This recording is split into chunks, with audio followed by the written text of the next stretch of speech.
बैठक घेतली.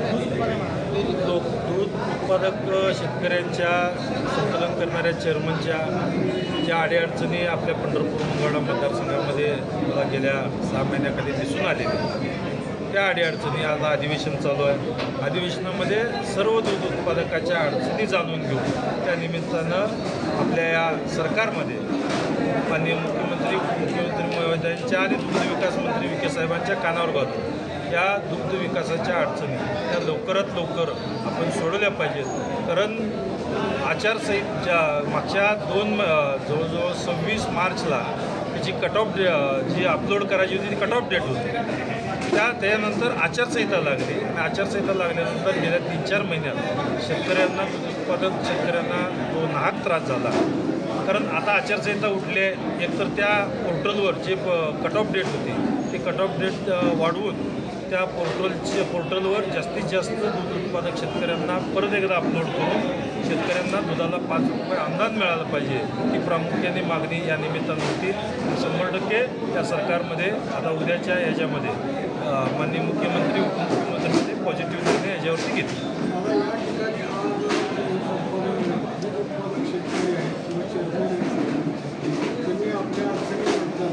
फेब्रुवारी महिन्यामध्ये शेतकऱ्यांनी ह्या दूध दराच्या घसरलेल्या दराबाबत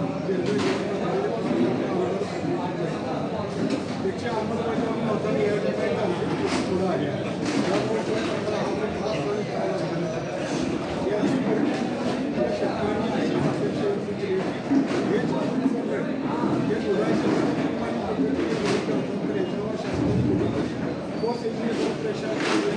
नक्कीच ह्याच्यामध्ये खरं तर शेतकरी दूध संकलन करणारा आणि संघ असे तिघांच्याकडून या माहिती शासनापर्यंत पोचवायच्या होत्या. त्यामध्ये बऱ्याच संघांनी या माहिती शासनापर्यंत पोचवल्या नाही त्यामुळं बरेचसे शेतकरी दूध उत्पादक शेतकऱ्यांना जे 5 रुपये अनुदान मिळायचं होतं ते मिळालं नाही.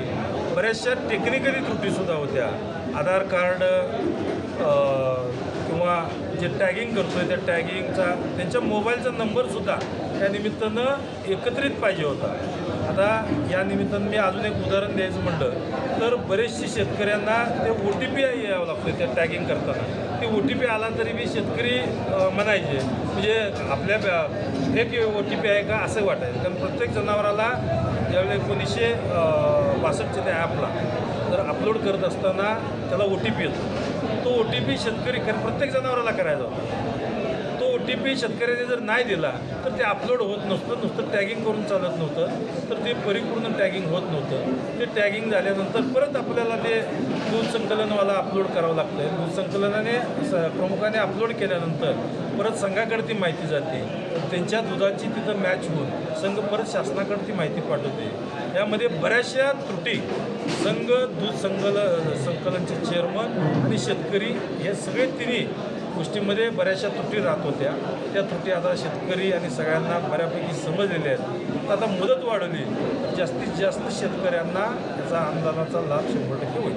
या ठिकाणी तुम्ही आता एक महत्त्वाचा मुद्दा केला की ज्याप्रमाणे त्यांना FRP आहे, MSP आहे, मिनिमम सॅटरीला सेलिंग प्राईज आहे.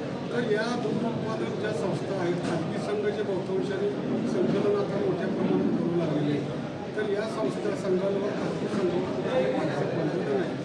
शासनाने याचा मुद्दा आपण मांडणार आहे. नक्कीच याच्यावरती या दूध व्यवसायावरती चर्चा करत असताना 100% हा विषय जो आहे बऱ्याच दिवसापासून माझ्या मनात होता.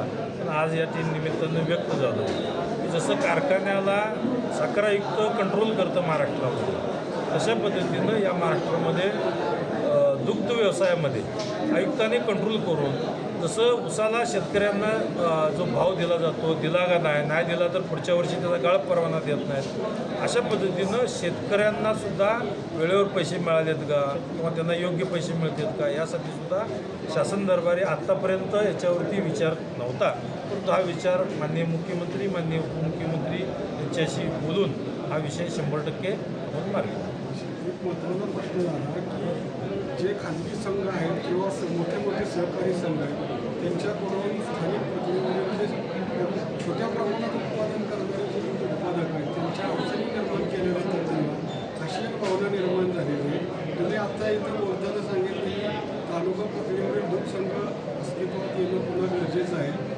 जसं शासकीय दूध संघ पूर्वी होते तसंच शासकीय दूध संघ आज बरेचसे आपण बघतोय. कोल्हापूरमध्ये बऱ्याच शेतकऱ्यांनी सांगितलं तिथं 32 रुपये दर दुधाला आहे. पण आपल्या जिल्ह्यामध्ये काही दूध संघाला बरेच दूध संघ त्या निमित्तानं दर वाढवत नाही. हा 27 रुपये 26 रुपये 28 रुपये या एवढ्या भोवतीच हे होतं. परंतु या गोष्टीकडे सुद्धा आपण लक्ष दिलं पाहिजे सगळ्यांनी. आपण सगळ्यांनीच वेळेवर अशा गोष्टी, कारण आता या अडचणी सांगत असताना सांगण्यापेक्षा अगोदरी या निमित्तानं जर आपल्याला या अशा गोष्टी जर सांगितल्या. आतापर्यंत आचारसंहिता होती, आचारसंहिता संपल्या, आता अधिवेशन आहे. नक्कीच या शेतकऱ्यांच्या मागण्या आपण त्या संदर्भात मागू.